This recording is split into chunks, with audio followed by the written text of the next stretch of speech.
مين مننا ما عندوش مخاوف من المستقبل؟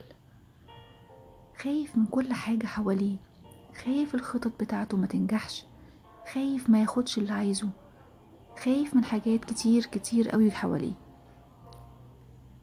بصوا يا جماعة، أهم حاجة إن احنا نعترف بالمخاوف دي. كنت لسه بفكر امبارح قد ايه أنا عندي مخاوف كتير جدا من حاجات كتير. مش عايزة أقول عقد، بس هسميها مخاوف.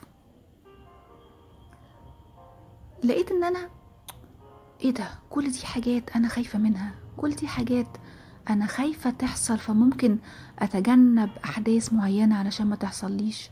وبعدين لوهلة كده سكت، قلت لأ، إن بداية الحل أساسا إن أنا أعترف بيها. بداية الحل يا جماعة إنك تشوف إنك عندك مشكلة، تشوف إن أنت خايف من كذا، تشوف إن أنت قلقان إن كذا يحصل، تشوف إن أنت قلقان إن حاجة معينة تحصل شبه حاجة حصلت لك زمان في الماضي. المخاوف دي يا جماعة عندنا كلنا، بس المهم إن احنا نعترف بيها.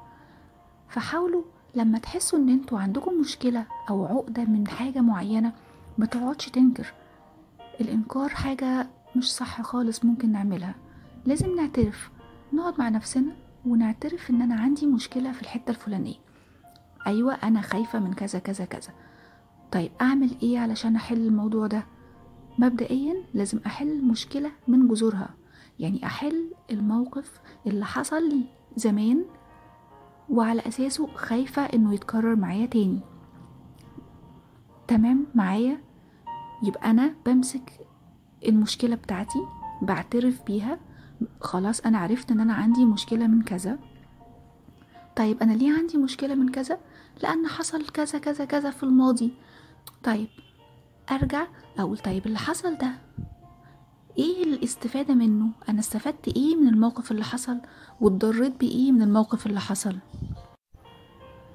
مفيش يا جماعة اي موقف في حياتنا مر علينا الا وكان ليه فايدة احنا استفدناها منه. مفيش اي حاجة ربنا بيعملها هي شر. خلوا بالكم، يعني حتى لو احنا الموقف ده اتخبطنا على دماغنا فيه جامد، اتشقلبنا منه، لكن هو في الاخر جواه معنى مهم، ان احنا اتعلمنا منه حاجة، افادنا في حاجة تانية، شال عننا خطر اكبر. فلازم ندرك الحتة دي. وانس ان احنا ادركناها هنطلع على طول احنا استفدنا منه ايه. فبالتالي ما ينفعش اقعد اخاف ان الموقف ده يتكرر، لان انا اوريدي استفدت حاجة. ان شاء الله ان شاء الله ربنا يقويني وتخليني اللي انا استفدته منه ده يخليني اتجنبه تاني في المستقبل. لكن لو احنا قعدنا خايفين وقلقانين ان ده يتكرر، فانا مش هعمل كذا علشان ما يحصليش كذا، لا مش هدخل في الموضوع الفلاني علشان ما يحصلش كذا زي ما حصل زمان، انا كده بجذب مخاوف زيادة، وبجذب لنفسي حاجات سلبية زيادة، وفعلا فعلا ممكن تعرقلني.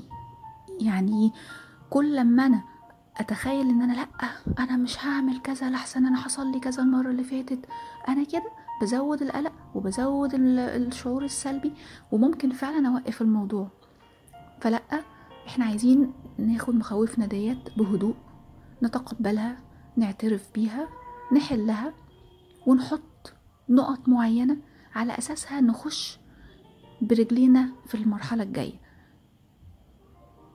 فدي كانت حاجة مهمة أنا كنت حابة أقولها لكم النهاردة، لأنها جت في بالي امبارح وأنا قاعدة بكتب كده الحاجات اللي حصلت معايا السنة اللي فاتت، وإيه المشاكل وإيه الحاجات اللي أنا كنت قلقانة منها.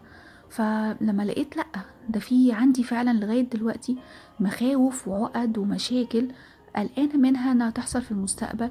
وللأسف بتلاقي فعلا ردود أفعال في مواقف صغيرة بتبقى رد فعل كبير قوي، لكن لمجرد ان انا قلقانه ان يحصل لي منها نفس اللي حصل لي قبل كده.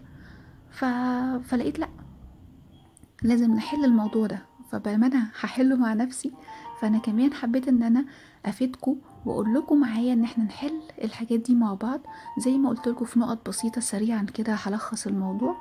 لازم الاول نشوف المخاوف دي ونعترف بيها، لازم ان احنا نتقبلها، لازم نرجع للموقف القديم ونحاول نحله ونشوف استفدنا منه ايه.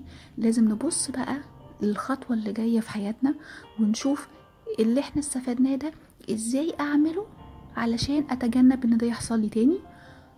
وكده ان شاء الله هنلاقي نفسنا لا هنقدم في الحياة ونعدي ونعبر ونمشي في خطوات قوية وشجاعة، وان شاء الله ناخد كل اللي احنا عايزينه في الحياة بإذن الله.